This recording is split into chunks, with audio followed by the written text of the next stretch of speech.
All right. Hello, everybody. Dr. Tony Hampton is on the show today. Thank you for coming on the channel. Dr. Tony Hampton is a family doctor. Been a family doctor, I believe, since 1998, if I am not mistaken. That's And that's about right. all right, thank you. And he he authored the book, um, Fix Your Diet, Fix Your Diabetes. Um, and that I'm going to put a link for that on Amazon for everybody.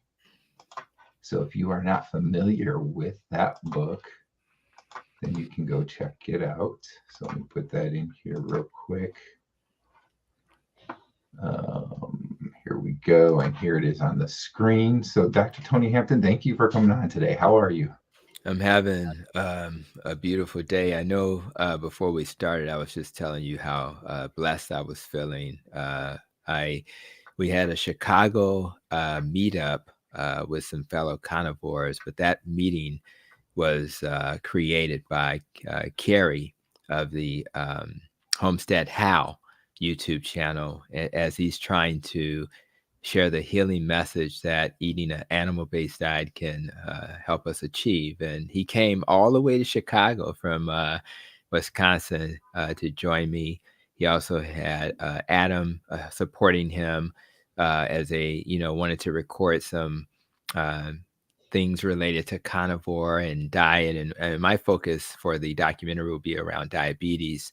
But it was just nice to meet him in person, some other folk who I hadn't seen in person, like the carnivorous grandmommy, who's not a grandmommy in my eyes, but she's doing her thing, and others who joined us, some carnivore twins that joined us as well. So it was just cool, man. And I felt so much warmth and love, and I, uh, I don't know what else to tell you. Just having a community, whether you're checking this out, whether you're low carb, keto, or carnivore, and for those who are on my channel, absolutely check out Brian's channel.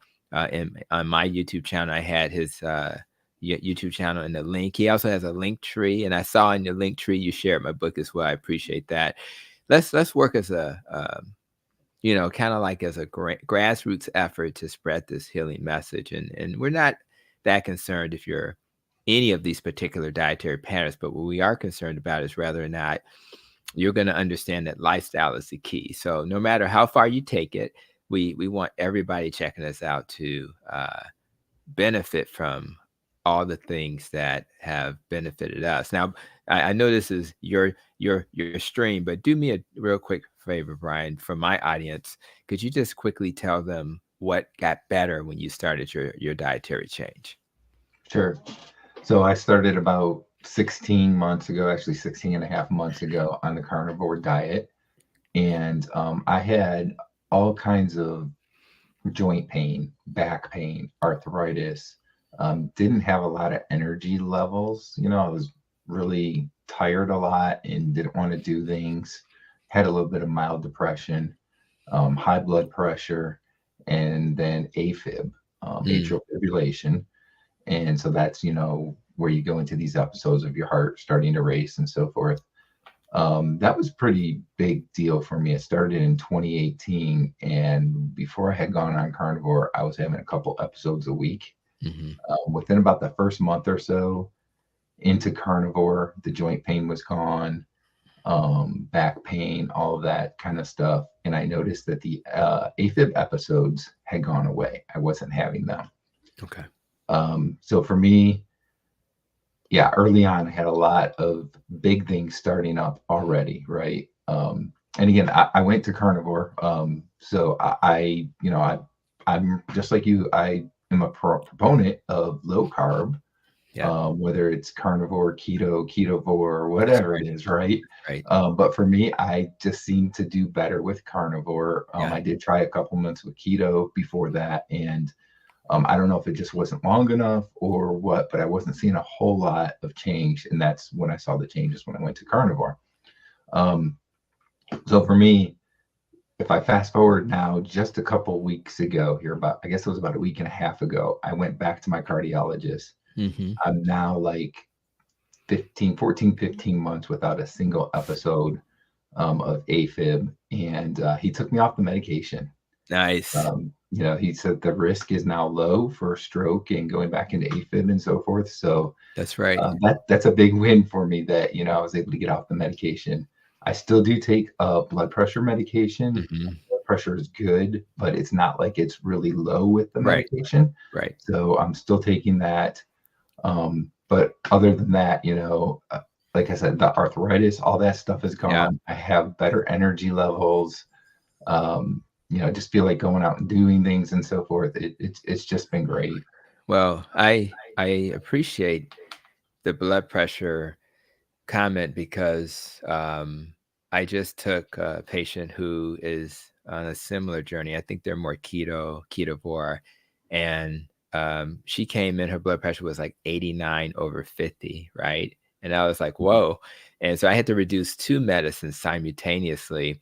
There is no medicine that will impact your blood pressure like lifestyle changes. So for anybody who's suffering from high blood pressure checking us out tonight, please understand that the root cause of your blood pressure is probably too much insulin being created.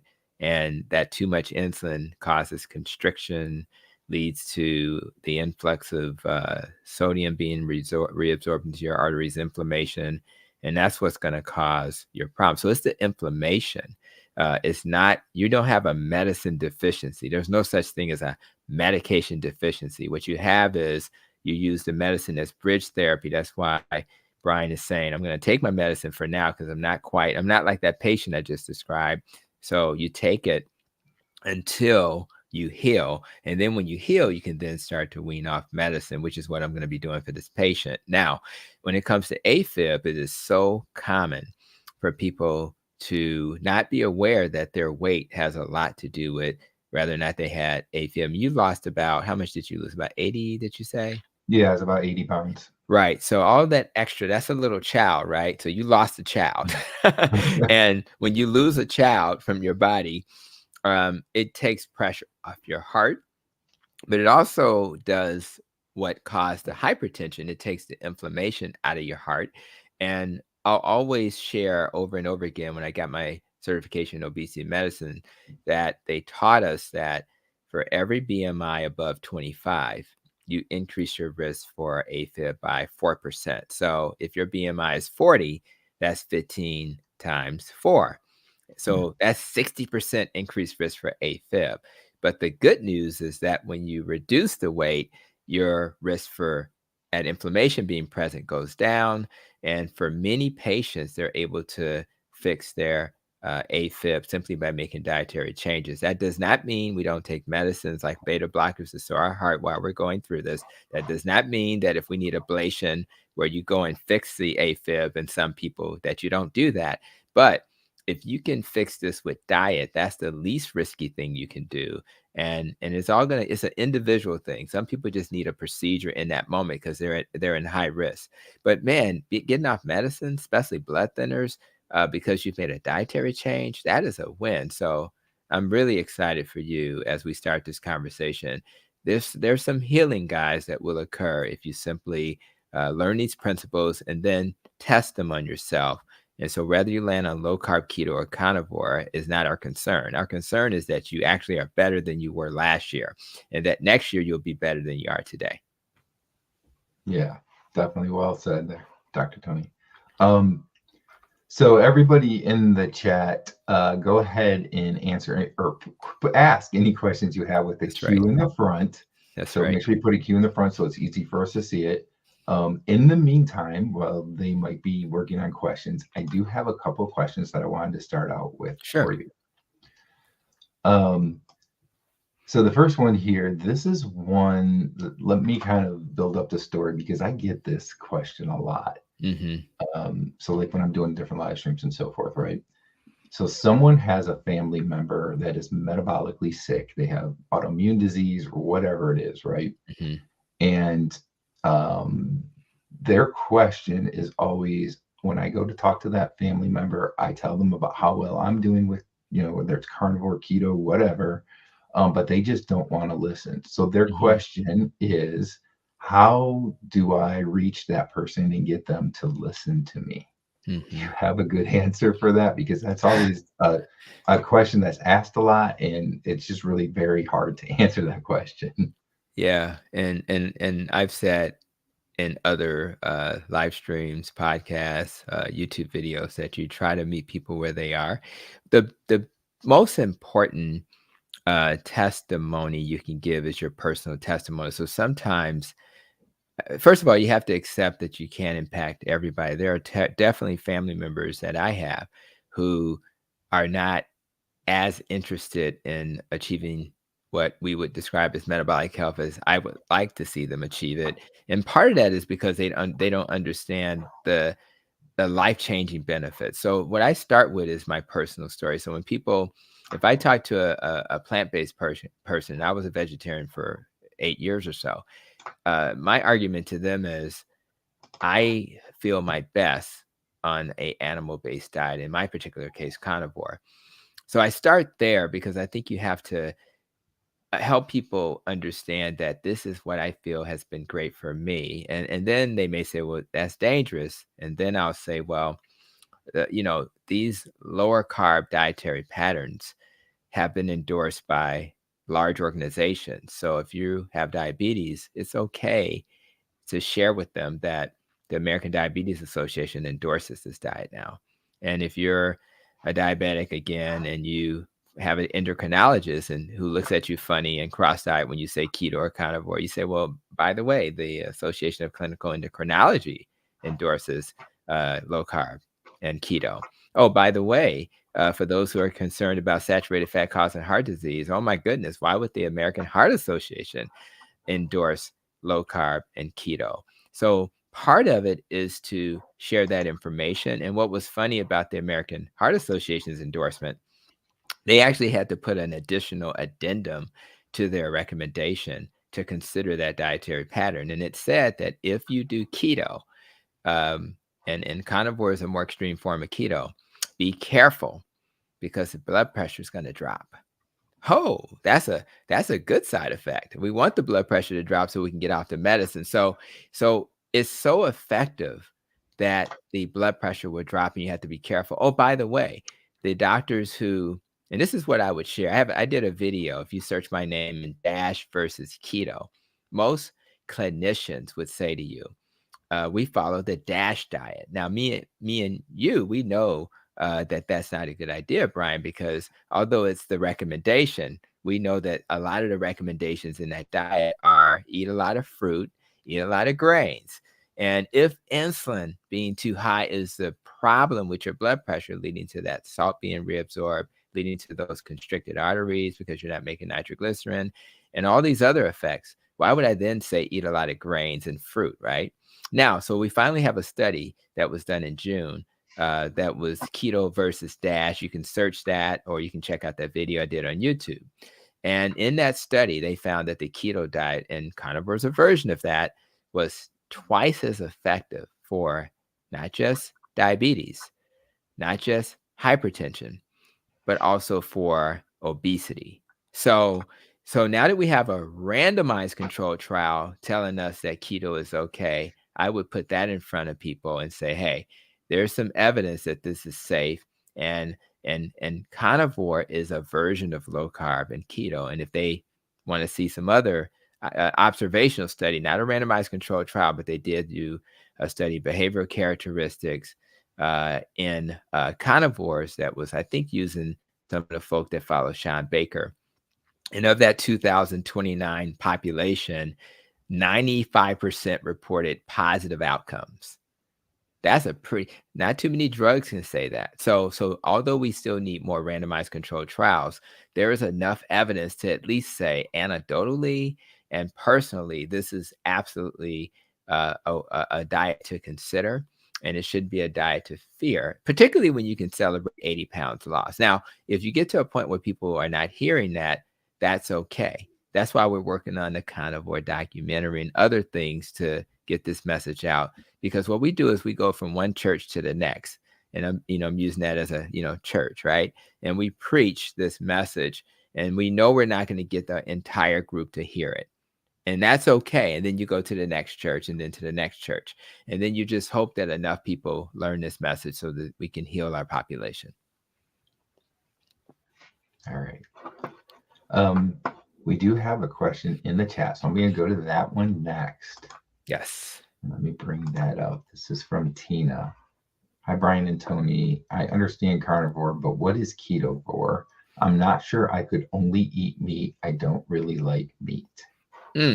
Well, first of all, I love this question because what you don't want to do is adopt a dietary pattern because it does miracles, but you don't like meat. So now for me, if I see a cow walk by the house, he has no chance. I'm going to eat that cow, right? Now for other people, they don't want to eat cows. So what I would say to this is number one, a low carb diet can be as high as less than 120 to 130 carbs per day. Now, that sounds like a high number to us, but for people who on average eat 250 to 400 carbs a day, which is pretty much the standard American diet, that's a pretty low number.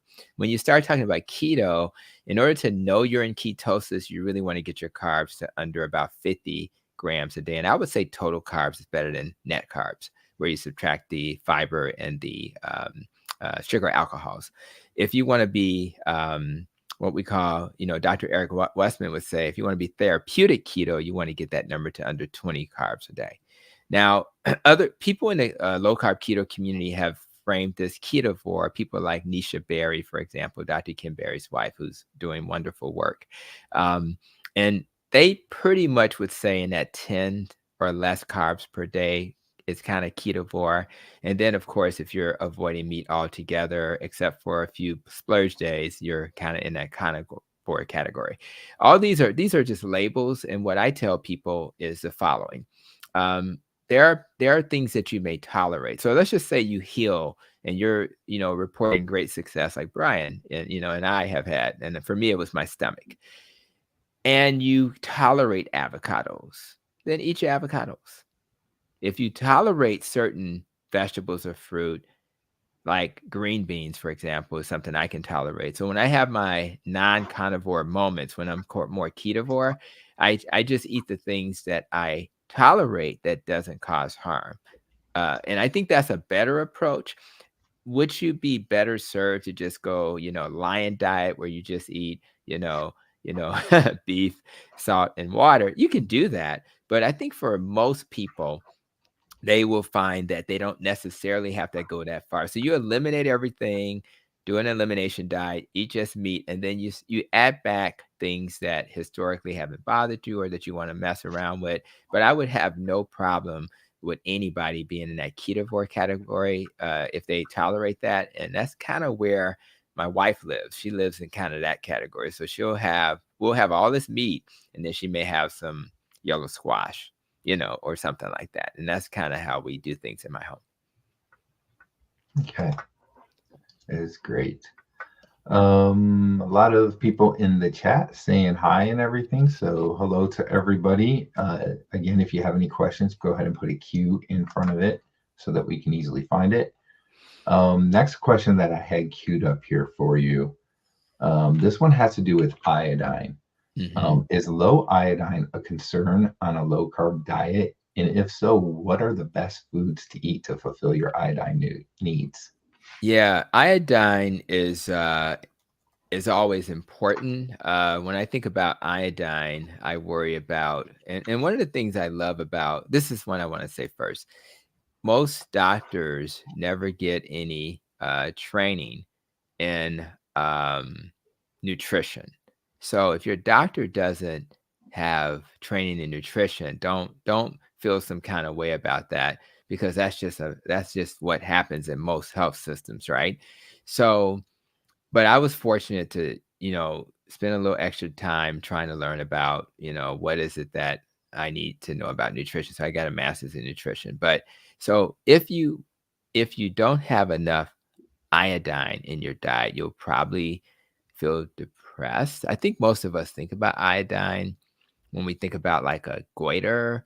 So when you go to countries where they don't put, when there's not enough iodine in the food, in the salt, then you may be at increased risk for things like goiter. So that's important to know. Some people have weight changes, some people have skin problems, cold hands, and things like that. So that's what you want to be thinking about. Thankfully, the minerals, if you go to the Alps and the Appalachians and things like that, a lot of those areas, the soil has,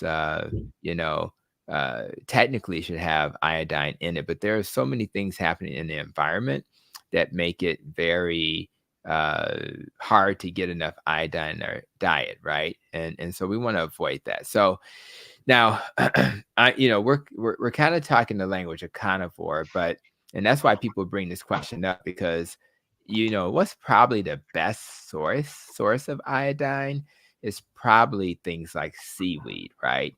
Now, and you can get it from things like seafood. You can get it. So when you're a carnivore, there's some iodine coming from seafood. There's some iodine coming from dairy, particularly raw milk and things like that. But a lot of the sources of iodine are also from non-carnivore sources. So again, the next question becomes: should a carnivore have to supplement? And the answer, it kind of depends. For the most part, the answer is no. If you eat enough seafood and dairy, you may get enough. I actually personally take Keto Chow's mineral supplement. I know that LMNT is like the most popular one out there these days, and I don't think that has iodine particularly, but it's more of electrolyte. But the reason why I take Keto Chow's mineral supplement is because it has all of the minerals, including selenium and obviously magnesium, potassium, salt, and things like that. But it has a little bit more than your typical electrolyte supplement. The question is, do I need to take it at all? And I'm going to say, not necessarily. I actually didn't start taking any type of mineral supplements until about 3 months ago when I started getting some cramps sometimes at night. And I noticed when I started those, I didn't have any at all. But I actually went nearly a year without any. So I think you can get most of what you need in your diet. But always remember,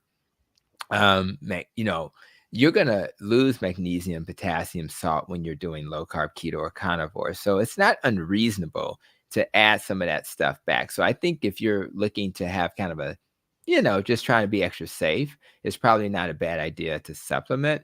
But if you want to be a pure carnivore, you may want to just do the dairy and the seafood to get your sources from that. Okay. Thank you. Great answer there. We do have another question in chat. Let me bring that up. This is from Greg, My Weight Loss Life. Can you take too much magnesium? Yes, you can take too much everything. And magnesium is, if you think about like milk of magnesia, right? Well, that is it helps you to have bowel movement. So the first thing you should be aware of is that if you're treating your body to maybe replace those electrolytes, if you have too much magnesium, you can get diarrhea, and that's the first thing. But although we use magnesium for cramps, if you have too much magnesium, because your electrolytes have to be balanced, you can actually get cramps from too much magnesium. You can clearly get nauseated as well, and so I think it's important to not overdo it. I think if your bowel movements are normal, you're probably okay. But other than that, you're probably going to be fine. People use magnesium for sleep. They use it for blood pressure. They use it for stress. Of the minerals that we worry about, magnesium is probably the most deficient, and it's probably involved in when I was in my training, it was over 300 or so metabolic processes that you need magnesium for. So if you ask Dr. Hampton, what do I take for supplements? Well, I now take the minerals that I mentioned with Keto Chow. Doesn't have to be that brand, but that's what I take. I take omega-3 because I will eat the cow before I eat the fish. I just like ruminant animals.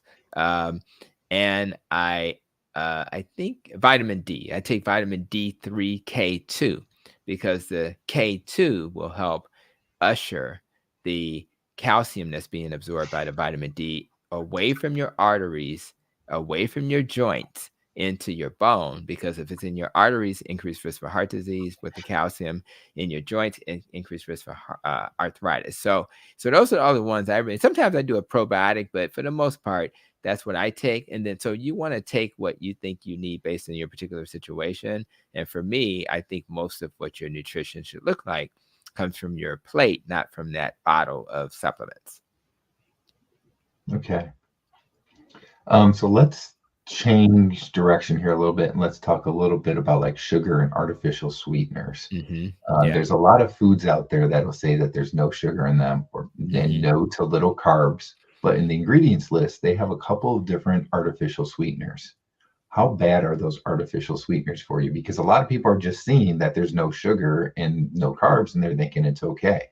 Yeah. Well, I think that artificial sweeteners, as a general rule, are not bad if taken periodically. You can always find a study that will say artificial sweeteners are bad. And I don't suggest you look at artificial sweeteners as a health food ever, right? So number one, what I tell patients is the following. If you use it periodically, you shouldn't worry, because it's going to, when they do studies, they give really high doses of this stuff rather than mice or humans. And that high dose is not likely to reflect reality. Number two, what's more important? The potential that Splenda is going to harm you, or the fact that you avoided the sugar that's going to definitely harm you? So I'm like others in this space I'm more concerned with those glucose spikes. So if you give me something that has Splenda or some type of artificial sweetener in it, but it doesn't cause glucose spikes, that's a nice bridge between where you currently are addicted to sugar. Maybe use an artificial sweetener as a bridge therapy. And then maybe down the road, you get rid of that because you only want to put the best fuel in your car. So I'm not going to put fake food in my car if I can put real food in my car. When it comes to what sweeteners I would attempt to consume, even as a carnivore, if I decided to have a day to indulge, it's my indulgence day, right? And we can make, Maria Emmerich and others have great cookbooks where they use replacements. The replacements that we tend to consider, it kind of starts with things like monk fruit, but I would say pure monk fruit, because it has a slightly better, less of an aftertaste than stevia. Then I would consider allulose, and then I would consider stevia. Those are the three that I feel are pretty good starting places, but keep in mind that even those, which are from better sources, are still highly processed in many cases. So it's not health food. It's just a way to eat something that won't spike your sugar, so you can honor that part of your life. You're not insulin resistant and having risk for that, while also indulging every once in a while in the things that you once ate. So, but the good news about these things is, like the diet doctor, one of the things we make commonly is a low carb chocolate cake, and they don't really use artificial sweeteners, but there's enough like sweetness in that dark chocolate that, or you can put some whipped cream on it that'll kind of set it off. So you have to, so that's why I like Maria Emmerich, because she'll say, well, I can show you how to make lasagna, and we'll just make a lasagna that's carnivore. So it's all about the ingredients, and you can make a protein sparing bread where it's mostly just egg whites and protein. So there's a way to get, so if you really want those things that we desire, there's a way to do it without putting yourself at risk. But I do not lose any sleep over artificial sweeteners. I focus on the ones I've mentioned, but I try not to make that something I consume on a regular basis. In fact, I rarely consume them at all. So I encourage you guys to do the same. All right, great info. Next question in the chat from Shell. Your thoughts on coffee? I can't seem to give it up. I froth butter into it and love it. Yeah, well, I don't blame you. Coffee is a beautiful thing. One of the things that when I was talking to Carrie of Homestead How, as we were filming, we talked about how carnivore makes you feel like you in the movie Limitless, and you just feel like this sense of mental clarity, your brain's on steroids, and you can just do anything. Well, there are moments when I've consumed coffee and I felt the same way.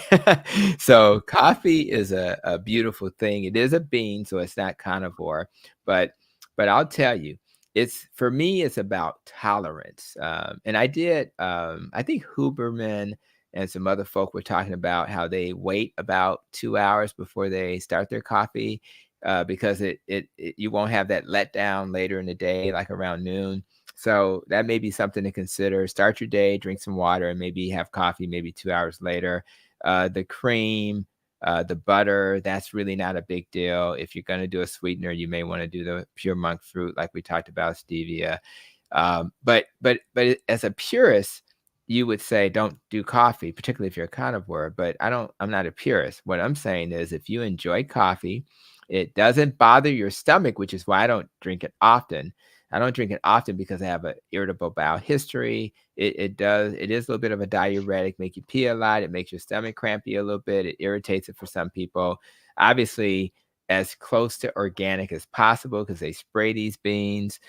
But in general, we are totally okay with coffee. There's a list of benefits that are helpful about coffee in people. So so I'm actually okay with coffee. Again, you can go down this rabbit hole of antioxidants and all the bad things in plants, and you can go down that rabbit hole. But I think it's more about tolerance. And if you tolerate it and you love it, which so many people do, I actually don't have a problem with it. It's really about individualizing what's best for you. And if you tolerate it, why not? Mhm. All right. I'm just so you know, I'm not a coffee drinker at all. I don't drink coffee, but Yeah, that's fair. some people are and some people aren't. So Man, it's like taking crack from a crackhead. It's hard to give up. It's tough. It's tough. yeah. All right. Next question we have here. This one's an interesting one. Being on ketovore for 8 weeks now, started getting pimples, breakout in face and upper body. What gives? Wow. Well, first of all, congratulations on your journey, and we really are proud of you. Although we're just meeting, but one of the things I love about being on a live stream is that you get a chance to provide clarity. And what I tell patients, if you start keto, there are some potential side effects as you're healing, right? And so the question is, what do you worry about? Well, you worry about keto flu. We also call it carb withdrawal. You worry about things like headache, being, tired. Some people get brain fog because they're used to glucose energy, and now you're giving them fat fuel, which are ketones. Some people, because they don't get the right fuel, are going to be a little irritated. Some people, it feels like you have the flu sometimes. Some people get nauseated. And of course, you can get constipated and have sleep issues. But one of the things that we don't talk about enough is something called a keto rash.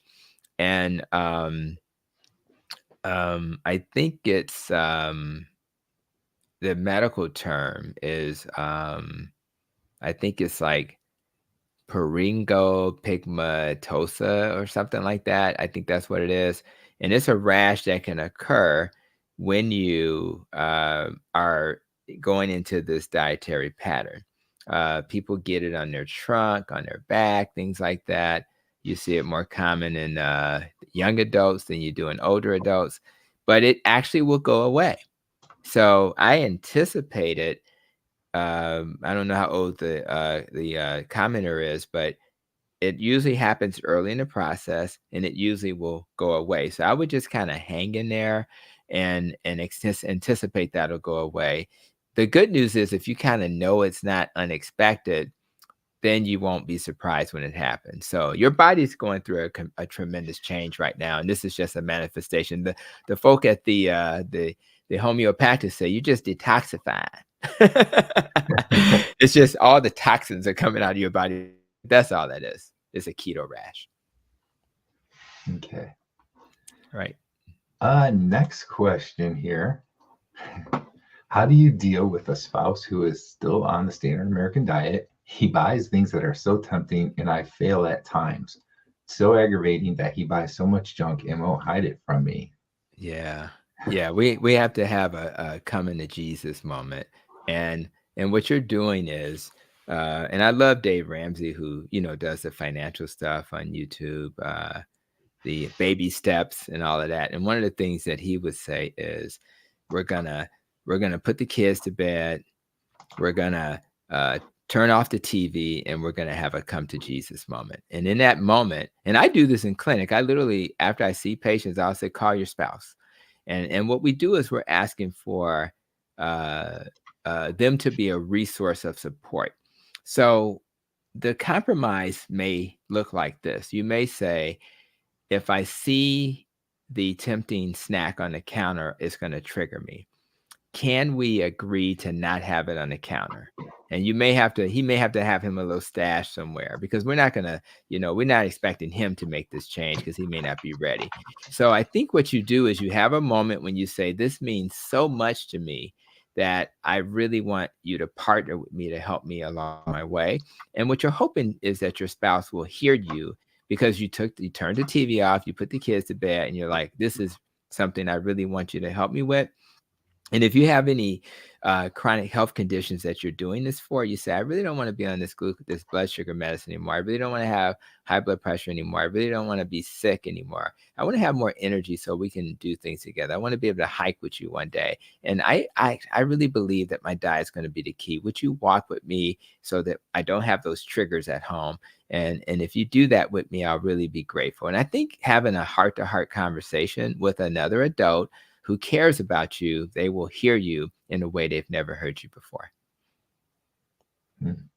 Great tips. All right. So here's somebody giving us some of their numbers. Triglycerides 0.56, cholesterol 6.68, HDL 2.16, LDL 4.42. Are these okay? All right. First of all, if you have an Airbnb in Barbados, can you at least let us know? Me and my friend here, I have a double date. We'll bring our wives. But anyway, what I want to say is the scale that they use in the Barbados area is a little different than ours. But just based on what I've learned in the past, it looks like the triglycerides are low. It looks like the cholesterol and the LDL may be a little on the higher side, and it looks like the HDL is okay. So the scale is a little off. So instead of commenting on the numbers specifically, your goal with this dietary pattern and what you should expect is that your triglycerides are going to go down. You're going to expect your HDL to go up. Your cholesterol may still be elevated, and your LDL may be elevated. I would say most people on low carb, keto, or carnivore will find that their LDL will go up a little bit, then it'll stabilize, but it may still ride a little higher than maybe it was. But you don't really care. What you want to do is ask your clinician to order a particle size for the LDL, because again, it's the quality of the LDL particle that you care about. So if you have a lot of large and not a lot of small, you're pretty much okay. There's additional tests you can do: apoprotein beta 8 ratio. You can do inflammatory markers like SED rates and CRPs. You can do like a lipoprotein, a small particle A test. There's other tests you can do. You can get a heart scan. But so assuming you follow that guidance, that the triglycerides are going down, HDL is going up, you're fine. But it's just the scale that's got us a little off, which is what I love about YouTube. You can reach people all over the world. And it's just that they use different ways to measure these things as we do compared to the United States. Okay. All right. Next question here in chat. My lineage is American descendant of slavery. I'm hosting Thanksgiving. Do I force keto on my family or serve our dishes? Dressing, macaroni, candied sweet potatoes, rolls, sweet potato pie, etc. Woo, that's an American lady for you, right? Well, it is a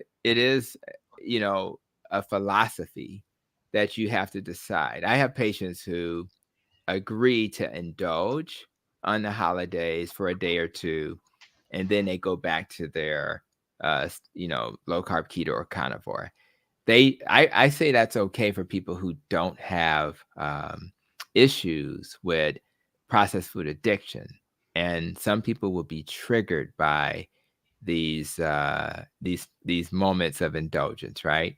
I think about Russ Mitchell of the Homesick Buckeye channel, and he insists I'm going to do what I do over the holidays. That's what he would say. But that works for some people, and some people are not built like Russ. They can't do that. So that's the first question you have to ask yourself. The second thing is there a way to go to an event like this where you honor some of the things that they are accustomed to, and then you sprinkle in some of the things that won't harm them? For example, historically before, and I still make mac and cheese cauliflower for my family. I tend to be carnivore, so I don't really eat it much anymore. But you can take that macaroni and just use cauliflower, and you'll take that 45 carb macaroni, which is made from pasta, which is flour, not real food, and you'll turn it into a 4 carb serving of mac and cheese made of cauliflower. Now, if you haven't tried that, you may say, "Ain't no way in the world, Doc. I'm the macaroni and cheese queen or king in my family. Ain't no way in the world I'm gonna mess that up." But I will tell you personally, I had a person in my family, shout out to my cousin Carol, who was kind of known for mac and cheese. And once she tasted our version of the mac and cheese, she was shocked and amazed how good it tastes. Why did it taste the same? Well, because pasta has no taste and cauliflower has no taste. Everything else that you put in that recipe, all that delicious cheese and other ingredients, it's the same. So if you make the little cauliflower about the right size, etc. So I think that's how I would approach it. You have to decide which way to go. I always go to family events with the types of foods, because we do potlucks a lot, that will serve me. I always tell people, if they're cooking a meat, I got to have meat without barbecue sauce. And I'll make sure that we bring, so if my wife's interested in greens or string beans, we'll bring that, and we won't have to eat the spaghetti and the mac and cheese and the rolls and those other things. And nobody really cares. Like, one of the things that your mama may care, or that favorite aunt who slaved over that mac and cheese may care, but for the most part, people don't care. You just fill your plate with the right stuff, get full off of that, and honor that. So that's how I would play that game. But always think about the holidays and plan. I know we got Thanksgiving coming up, and just be thoughtful about those holidays, so that you don't just show up and then you have to tolerate what's there. Always think ahead, talk to people in advance, and if they don't have what you need, you bring that dish yourself. All right. And she has responded, "Thank you, Dr. Hampton. I will serve our traditional food and eat the turkey and greens. I am the macaroni and macaroni and cheese queen." That's what I'm talking about. Yeah, and again, we can still honor that, and we're not, if we periodically indulge in those, or we're not harming people. We're just going to message with people. Will look at you as the mac and cheese queen, and they'll see you changing, and they're going to get curious. So they'll say, "Man, what are you doing? I see you lost a few pounds. I see you're getting off medicine." And they're going to be curious. And for those who will be curious, they will be curious and then ask for your guidance. Okay. I want to go back to Shell. She had asked the one question about her husband, and she says, "Thank you, Dr. Tony. I will give this a try. He's stubborn and has tunnel vision." Yes, and he's a man, so I'm going to pray. But yeah. We got the same problem, trust me. Another comment here I want to bring up really quick from CJ. "It is so refreshing to hear doctors willing to help and work with people to spread to spread health instead of pills. Thank you." So I definitely want to make sure. Thank you, CJ. And I had to learn how to, I had to learn that medicine was not the secret. It only managed disease. When I learned to heal people and help them put diseases into remission or reverse it, it was all about diet. And we learned, let food be thy medicine, but we don't apply it. And so once I learned to apply it, my whole clinical practice changed. So it didn't just help my patients, it helped me to feel like a real doctor. I went to school to heal people, and finally, after years of being essentially a drug dealer, I learned how to heal people by focusing on lifestyle changes. So it's been a remarkable change. All right. I have another question that I had queued up that I'm going to ask. And this, you kind of touched a little bit on this one with the one question that was asked earlier, but let me ask this here. How do you know if a keto diet or a complete elimination of carbs like the carnivore or lion diet is the right diet for you? Yeah, and that's just a clarifying question. And again, we want to individualize treatment. So I kind of started at low carb after being a plant-based doc, for several years. And what I found is that for me, my irritable stomach was still a little bit of an issue. So I said, well, let me go all the way down to keto, where I'm doing, less than 20 to 50 carbs a day. Same thing. I felt so much better as I started to remove plants. But really not until I got to carnivore did I start to feel normal when my stomach wasn't an issue.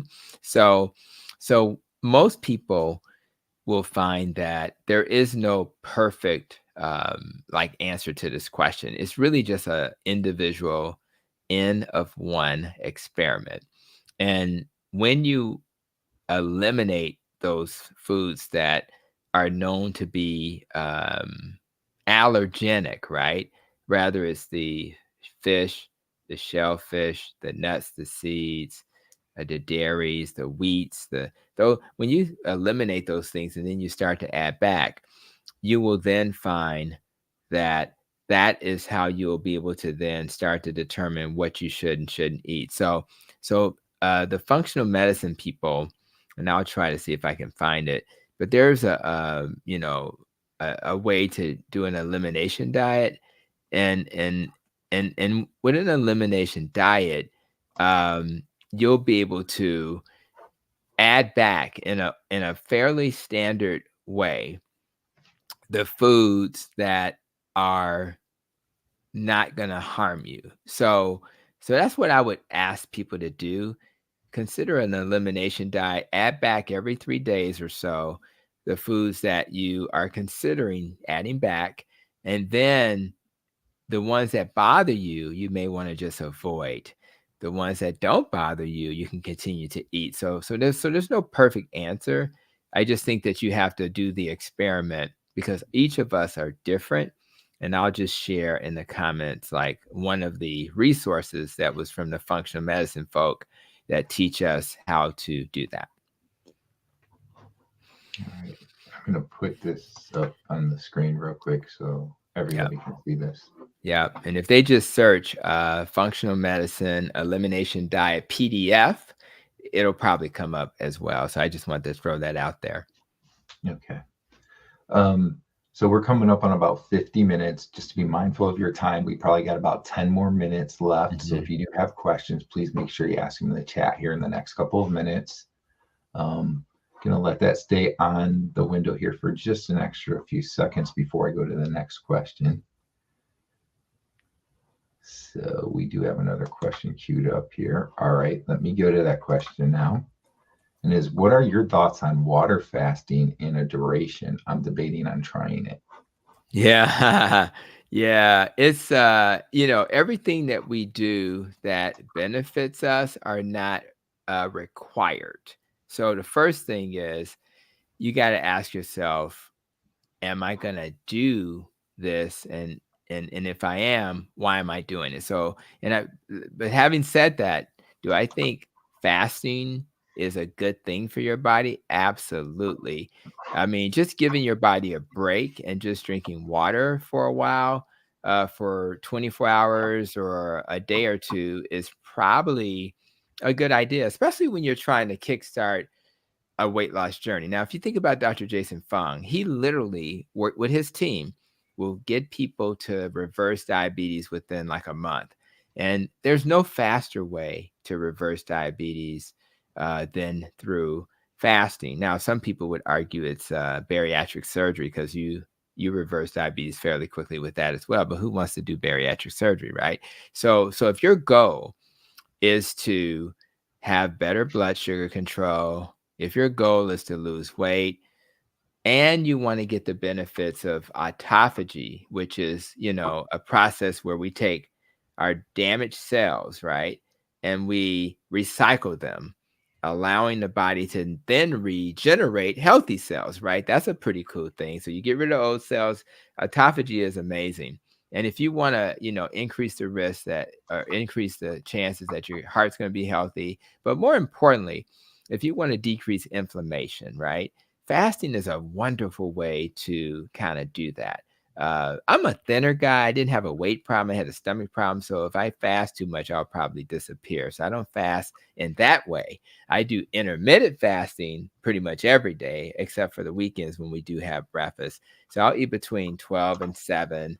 And I think fasting is fine. Water fasts are fine. The only caveat is there may be some benefits in having some electrolytes involved. So if you're water fasting, you may want to, consider taking electrolytes as well that way. Because when you're fasting, because you could argue carnivore is a fasting mimicking diet, right? So you're kind of, constantly using ketone fuel, which is what's going to happen when you're fasting. But when you're in that state, you're going to get rid of sodium, potassium, magnesium.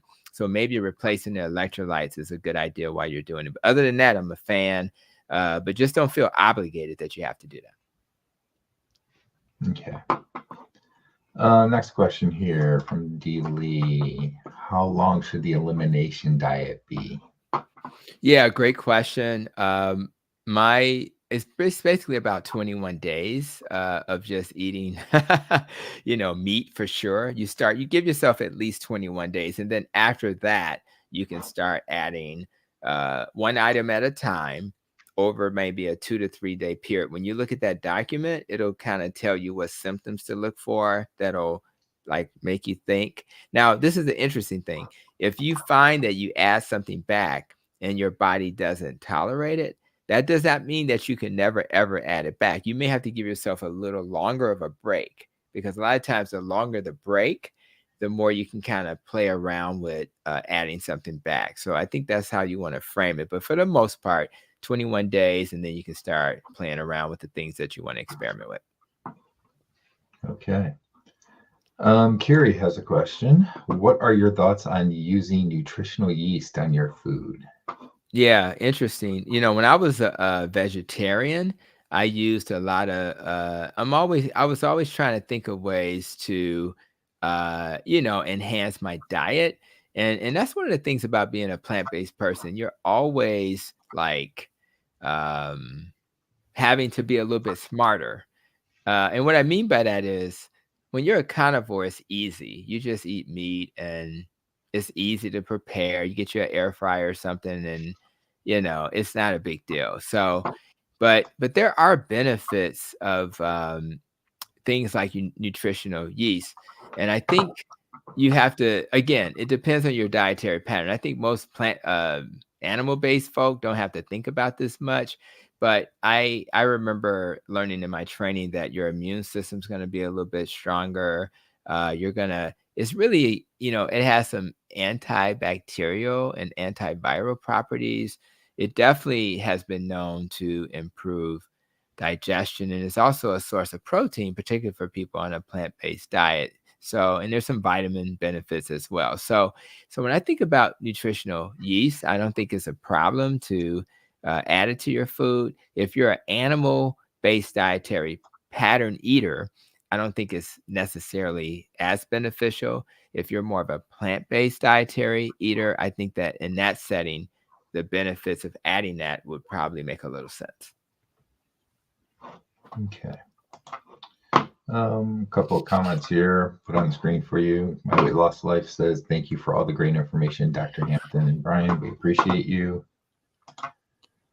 Shell said, thank you so much, Dr. Tony. You have helped so much. Thankful for you. And now we'll go to another question.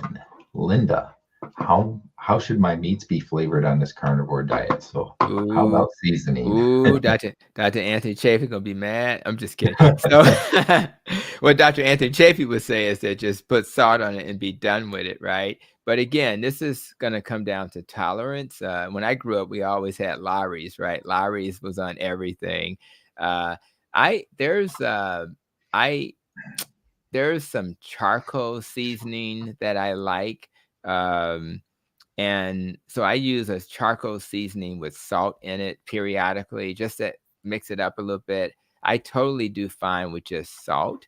But if you can tolerate seasoning that has the, because all the seasoning are herbs, right? So that's not really carnivore, right? So so so that does kind of break the rules. However, most people can do that and tolerate it. So if you feel that you want to mix it up every once in a while, I would say primarily try to do salt, but then consider mixing it up a little bit. I just like the charcoal seasoning because charcoal is a great way to remove toxins. Uh, Dr. Anthony Chafee does not use salt. Is that what he's saying in the comments? Did you see that? That's Oh yeah, news. I did see that. That's news Hmm. to me if that's true. So, wow, that's a shocker. But I think salt is necessary for most people on this dietary pattern. In fact, you could argue, they'll say 1 or 2 grams a day for most people, but you can go 3 to 5 grams on carnivore, which is really sounds crazy to say that, but you get rid of a lot of salt on that dietary pattern. So it's all good. I think you do what's best for you, but I personally I'm a little bit more flexible with seasoning, but I think that salt's still where you start, and then you just mix up those other things when you want to have an indulgent state periodically. All right. D. Kaiser says a huge thank you to the good doctors teaching us to heal ourselves. My faith in some doctors has been restored. Yeah.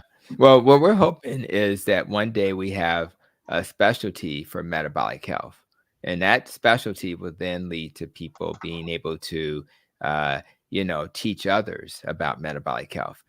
So until we get that, we have to go to YouTube and podcasts and things like that, and those low carb conventions that we go to. But there is hope. I would not be in a large health system if I didn't believe that we would be turning the tide in a positive direction. So I'm glad there's hope, and I'm happy I'm one of the people that help you regain it. All right. So we're going to go to one last question because we're getting close to an hour here. This is for Heather. I am new to carnivore. My thyroid numbers are at the very bottom of the range before medication is recommended. Should I take a drop or two of iodine in my water a day? Yeah, I think that so many people have thyroid problems because of iodine deficiency. So before we, get too aggressive with medical management, and assuming that most people who have thyroid problems are, kind of subclinical in terms of their symptoms. They call it subclinical hypothyroid, subclinical hyperthyroid.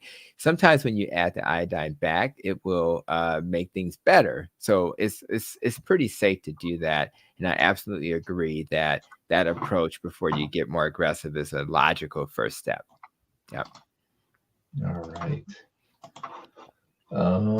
So that takes us through our questions. I want to put this up on the screen. This is your Linktree linked so that everybody can look at that link. Yes, absolutely. And the Linktree, the purpose in a busy clinical practice, because all of this was not done for you guys, to be honest, it was for my patients. But you are my virtual patients in a way. We're just obviously spreading health information for information purposes only. But the Linktree gives you a link to what to eat and what not to eat, a handout. I had a great podcast with A-Day Fox, who is the Black Carnivore, How to Start Carnivore. I got a great video, how to get started on low carb. So if you're looking for like some quick resources that'll help you get started, the Linktree just puts it all in one place. I think everybody should have a Linktree. My friend here, Brian, has a Linktree, and and that's why I linked his Linktree in on my channel with this video, because I wanted to make sure everybody could go to his channel and subscribe. But more importantly, what other resources does Brian believe are helpful? And that way, and we all can, and then you can create your own Linktree so you can link your family to resources that you trust and respect. All right. And the last link I want to put up here, this is for your book, Fix Your Diet, Fix Your Diabetes. So if you have not already read this book, it's available on Amazon. I shortened the link here so it's easy to that's pretty slick. And by the way, when I wrote that book, 2017 or so, that book has very good information in it because it's all consistent grains on it. So that's not consistent with how I think, but it was a cute cover. I didn't know better. So I'm planning to change the cover, but the messaging in the book, particularly from a keto perspective, is very consistent with what I feel today is true. All right. So Dr. Tony, we're at an hour. Thank you for your time today. Any last message that you want to give before we drop offline? Yeah, just a message of hope that if you or someone that you love, I know we had some comments about husbands and things like that, understand that everybody's at a different point on their journey.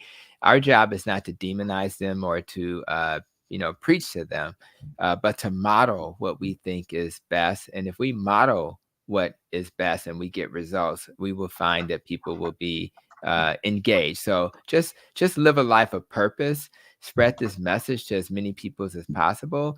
Rather it's my channel, my friend's channel. Let's get this message out and just know that tomorrow is going to be a better day because we now have the tools to heal. All right. Thank you, everybody, for joining us. Thank you, Dr. Tony. It was my pleasure, man. Thank you for inviting me, and let's do it again.